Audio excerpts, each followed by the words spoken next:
Hello champions, कैसे हो आप सब। करंट अफेयर्स को लेकर बहुत बड़ी चिंता है कि करंट अफेयर्स कहाँ से पढ़े, जहाँ से पढ़ रहे हैं वहाँ से करंट अफेयर्स पूछेगा कि नहीं। और एग्जामिनेशन का ट्रेंड थोड़ा सा क्वेश्चन पूछने का बदला है।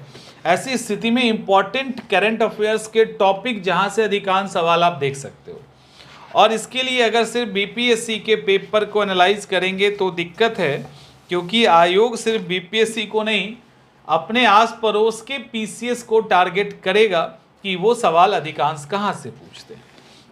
तो बीपीएससी के अलावा यूपीएससी, यूपीपीएससी, एमपी या अदर पीसीएस कहाँ ज़्यादा टारगेट कर रहे हैं, वो भी स्टैंडर्ड क्वेश्चन, ये नहीं कि वैसे ही। तो उस स्टैंडर्ड क्वेश्चन को कहाँ टारगेट कर रहे हैं ये हमें देखना जरूरी है। अभी जो हम डिस्कस करेंगे, सबसे पहले आपसे कुछ इंपॉर्टेंट टॉपिक डिस्कस कर लेते हैं ताकि आपको लगे कि यहाँ पे अगर हम काम अच्छे से करें तो मैक्सिमम करंट अफेयर्स को निकाल सकते हैं। एक और चीज़ ध्यान रखना है, पढ़ना सब है ठीक है, लेकिन जो एरिया बता रहे हैं वहाँ पे फोकस ज़्यादा करना, सवाल वहाँ से ज़्यादा बनेंगे।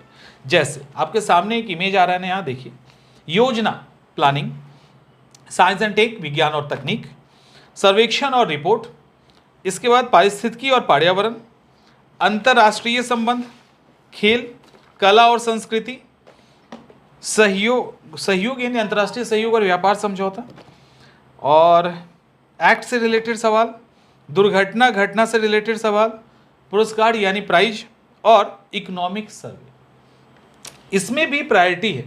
प्रायोरिटी क्या है, इसमें भी आपको इंपॉर्टेंस सबसे ज़्यादा किसको देना है। देखो, इकोनॉमिक सर्वे से 1, 2 या 3 सवाल तो डायरेक्ट होगा, एक सवाल तो डायरेक्ट होना ही होना है, 2 से 3 सवाल तक आपको डायरेक्ट मिल जाएंगे। तो वो एक है पक्ष जिसको आपको करके जाना है। और वो इकोनॉमिक सर्वे कौन, बिहार का भी और नेशनल इंटरनेशनल भी, दोनों ही वाला। इसके बाद जो सबसे ज़्यादा आपको जिस पे ध्यान देना है वो है साइंस एंड टेक का ओवरऑल, और भी जो पीसीएस हैं उस पर बहुत काम करते हैं। जैसे बीपीएससी ने भी जो पूछा है वो मैं सवाल आपके सामने रख देता हूँ। हाल ही में समाचार पत्र में देखी गई चैट जीपीटी में, जीपीटी का फुल फॉर्म क्या है, आयोग का सवाल है, एक सवाल। दूसरा सवाल है, अक्टूबर 2022 में लॉन्च किए गए टेस्ला के ह्यूमनॉइड रोबोट का नाम क्या है, यह भी सवाल है। उसके बाद एक और सवाल,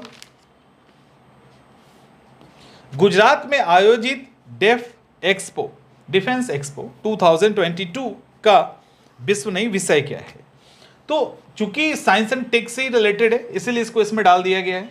तो ये सवाल साइंस एंड टेक से है। इसके बाद देखिए, इसके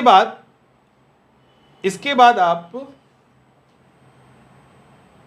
इकोलॉजी और एनवायरनमेंट को आप देखोगे, यहां से भी सवाल आपको देखने को मिलेगा। अभी देखिए कैसे, किस राज्य सरकार ने भारत में गिद्ध के संरक्षण के लिए राष्ट्रीय कार्रवाई द्वारा प्रस्तावित गिद्ध संरक्षण के लिए राज्य स्तरीय समिति का शुभारंभ किया है, गिद्ध को लेकर 80। उसके बाद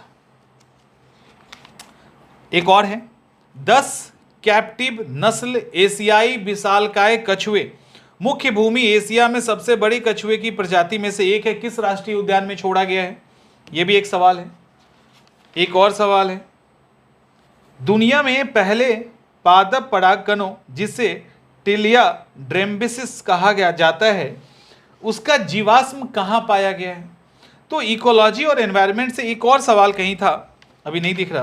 तो इकोलॉजी और एनवायरनमेंट से आपको सवाल मिलना ही मिलना है, नहीं मिलने का सवाल नहीं है, ठीक है। साइंस एंड टेक और इसका देख लिया, लगभग 3-3 सवाल है, तो 6 सवाल तो आपका यहीं से निकल गया। इसके बाद का जो सवाल है मैक्सिमम, इसके बाद आपको 1-2 करके सवाल मिलेगा, ठीक है। तो मेजर साइंस एंड टेक और ये, इसके बाद आर्ट एंड कल्चर से आप सवाल देखोगे, मैं दिखाता हूं उसका भी। आर्ट एंड कल्चर को से रिलेटेड, निम्नलिखित में से कौन सा यूनेस्को का विश्व धरोहर स्थल नहीं है, एक पूछ दिया गया। इसके बाद अगला, थांडीग यूट महोत्सव 3 दिवसीय उत्सव किस देश में मनाया जाता है। तो साइंस एंड टेक और art and culture, ecology and environment, इससे सवाल पूछा जाएगा। खेल से सवाल है आपसे, खेल में एक सवाल है,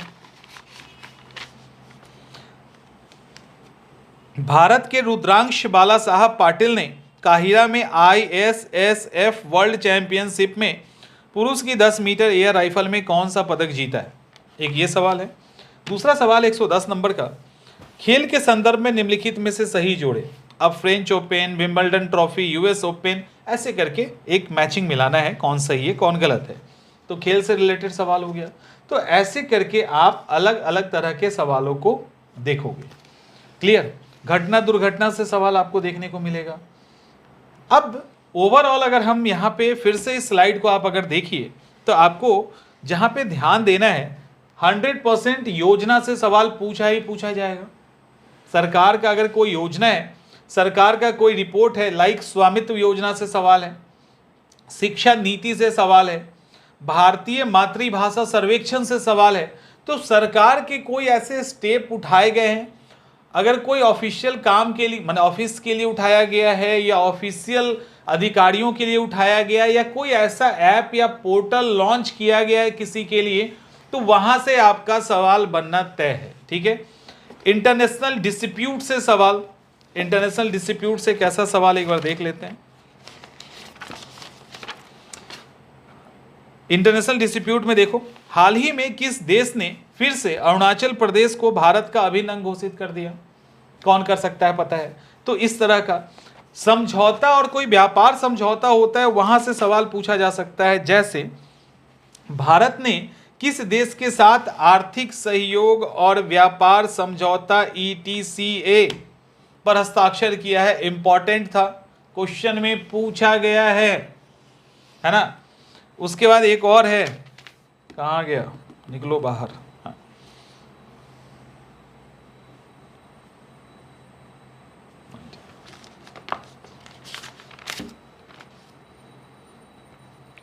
सुर्खियां बटोरने वाली लिस्बन घोषणा किस इकाई के संरक्षण से संबंधित है? तो इस तरह के सवाल आप फेस करोगे। तो ओवरऑल अब हम लोग एक बार ब्रीफ एनालिसिस कर लेते हैं फटाफट।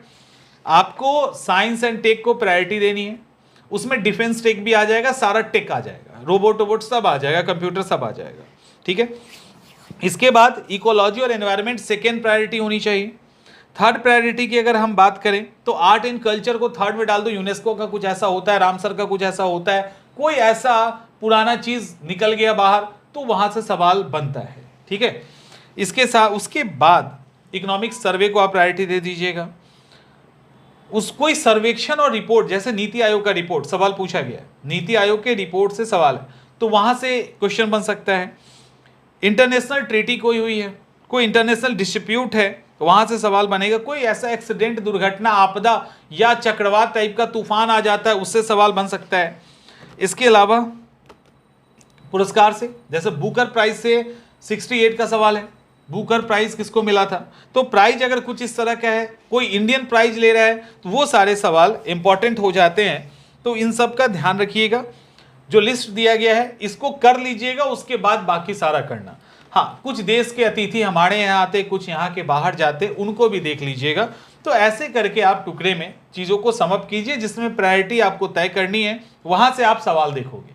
मतलब ऐसा कुछ करना है ना 4-5 टॉपिक में जहाँ से हमको 10 सवाल निकल जाए, तो वो आपका आर्ट एंड कल्चर का सवाल है।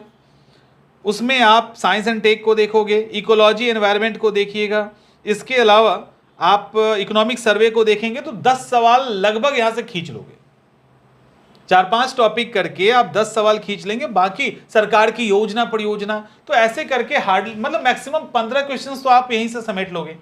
और रहा सवाल, तो उसमें जो मोटे मोटे फैक्ट्स होते हैं खेल का या प्राइज का या कोई फेमस पर्सनालिटी का, कोई ऐसी घटना हो गई, तो वहां से आपके एक्स्ट्रा सवाल आ जाएंगे। तो पहले क्या करना है पता हो गया, और उसके बाद धीरे धीरे करके आप इसको समअप करेंगे।